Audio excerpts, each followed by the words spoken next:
So right, Srinivas గారితో మాట్లాడదాం. BRS నాయకులు శ్రీనివాస్ గారు, చరిత్రలో ఇవాళ అంటే ఫిబ్రవరి 1 ఆదివారం రెండు ప్రత్యేకతలు.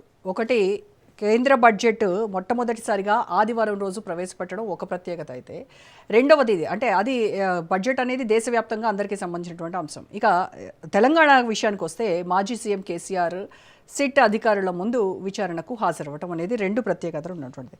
సరే, రెండో దాని గురించి కాసేపు ఆగాక మాట్లాడదాం. సో ఇప్పుడు ఈ రోజు ప్రవేశపెట్టబోయేటువంటి కేంద్ర బడ్జెట్లో ఎలాంటి అంచనాలు ఉన్నాయి మీకు? అంటే మన దేశంలో బడ్జెట్ అనగానే పన్ను రాయితీలు, ఉపశమనాలు, వీటి గురించి చాలా ఎక్స్పెక్టేషన్స్ ఉంటాయి. సో మీరు ఎలా చూస్తున్నారు?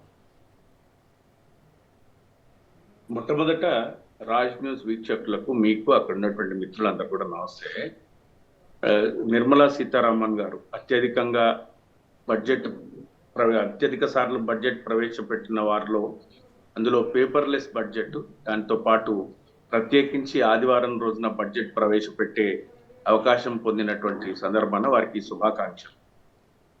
ముఖ్యంగా బడ్జెట్ వస్తుంది అంటే ఒక రాజకీయ పార్టీగా మేము ఆలోచించేది ఏంటంటే, కేంద్ర బడ్జెట్ నుంచి ఈ రాష్ట్రానికి ఏమొస్తుంది, ఈ రాష్ట్ర అభివృద్ధి కోసం ఏ రకమైనటువంటి నిధులు కేటాయిస్తారు అనేటువంటి ఆలోచన మేము చేస్తాం.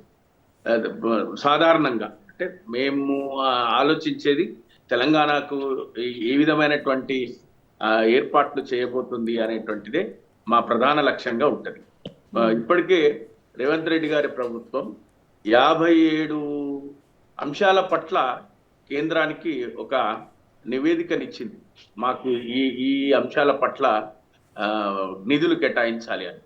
ప్రధానంగా మేము అంటే మౌలిక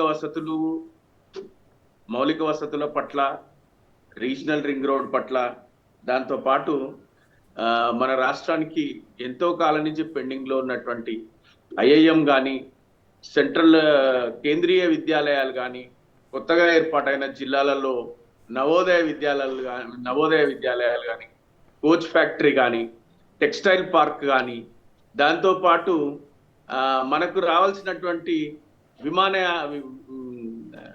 ఎయిర్పోర్ట్లు, ఒక 3 ఎయిర్పోర్ట్లు, ఆదిలాబాదు, మమ్నూరు, వరంగల్ కావచ్చు, పాల్వంచ, వీటికి సంబంధించినటువంటి అంశాలు, పెండింగ్ లో ఉన్నటువంటి 8 రైల్వే లైన్లు, దాంతో పాటు విభజన హామీలు, దాంతో పాటు